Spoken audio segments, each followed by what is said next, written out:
Assalamualaikum warahmatullahi wabarakatuh.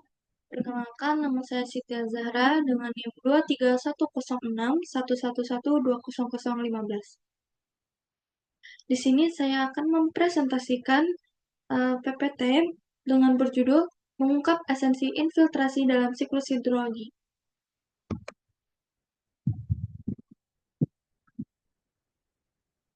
Memahami infiltrasi dan perkolasi dalam tanah. Jadi, infiltrasi adalah proses masuknya air dari permukaan tanah ke dalam pori-pori tanah. Biasanya terjadi setelah turunnya hujan. Air yang jatuh ke tanah tidak seluruhnya mengalir di permukaan sebagai limpasan. Sebagian akan meresap ke dalam tanah melalui celah dan pori-pori.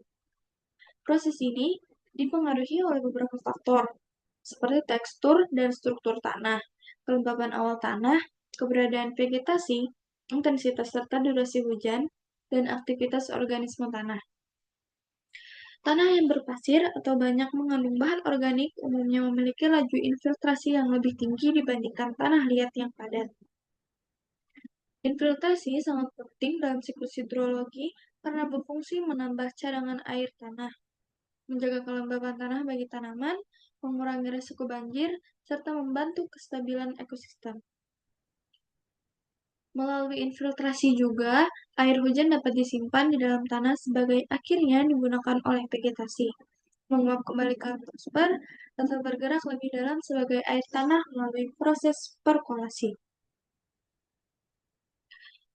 Lanjut, terdapat mekanisme fisik proses infiltrasi, yaitu ada dua gaya utama, yaitu ada gravitasi dan kapiler. Ketika air jatuh hujan ke permukaan tanah, air mengalir ke dalam tanah melalui pori-pori yang dipengaruhi oleh dua gaya utama yang sudah saya sebutkan tadi. Yang pertama, ada gaya gravitasi, yaitu menarik air ke bawah secara vertikal dengan laju aliran dibatasi oleh ukuran pori tanah. Sedangkan gaya kedua yaitu kapiler, menggerakkan air secara lateral, vertikal, bahkan ke atas.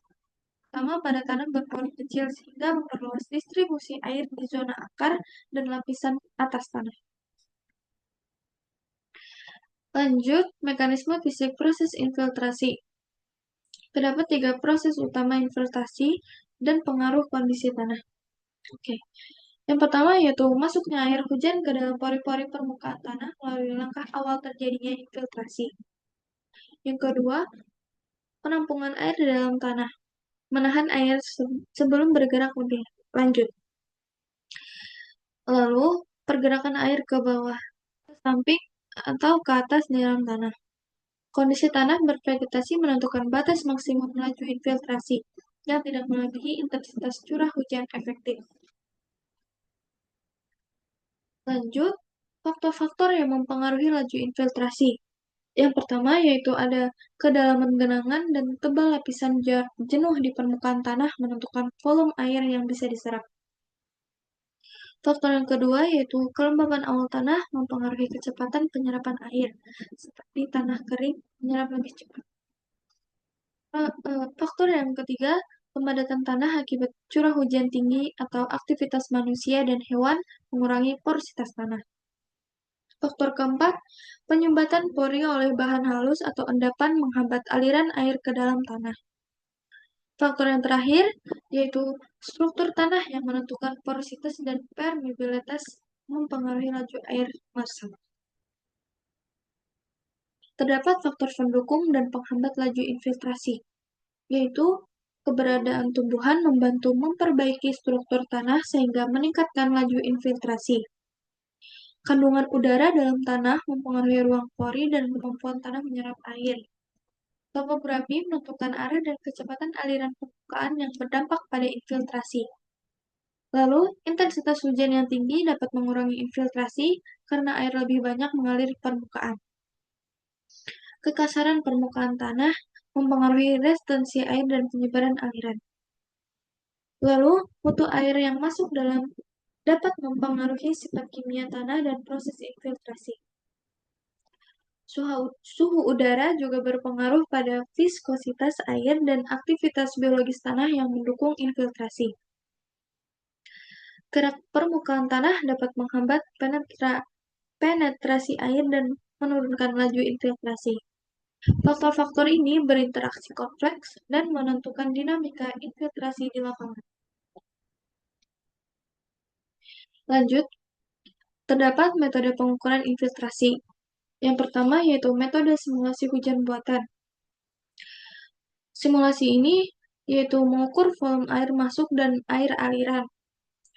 Lalu metode kedua ada infiltrometer. Metode ini mengukur laju infiltrasi langsung di lapangan. Lalu metode ketiga yaitu teknik pemisahan hidrograf. Metode ini menggunakan data aliran sungai untuk memungkinkan pengukuran di skala keterbatasan terkait kompleksitas analisis. Lanjut, ada model infiltrasi.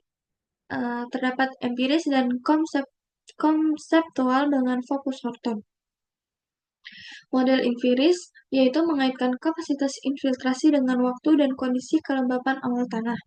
Contohnya yaitu model Kostiakov, Horton, Halton, dan Overton. Model kedua yaitu konseptual, menghubungkan infiltrasi dengan aspek hidrologi lain seperti aliran dan penyimpanan air.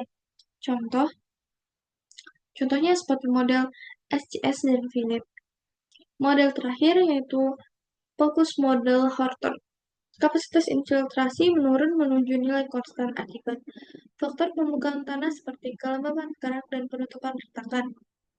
Penting untuk analisis praktis dan konservasi tanah. Lanjut, menghitung laju infiltrasi dengan metode Horton. Langkah pertama yaitu menentukan parameter awal. Parameter awal ini mengambil nilai laju infiltrasi awal dan laju infiltrasi tetap. Langkah kedua, menentukan konstanta geofisik. Langkah ini menggunakan nilai K yang sesuai dari data lapangan. Lanjut, menentukan waktu. Pilih waktu infiltrasi yang ingin dihitung. Lalu, hitung laju infiltrasi menggunakan rumus Horton. Yang kelima yaitu analisis volume infiltrasi. Hitung volume infiltrasi untuk perencanaan, pengelolaan air, dan analisis hidrologi. Sekian dari presentasi saya. Mohon maaf apabila ada salah kata dan kekurangan kata.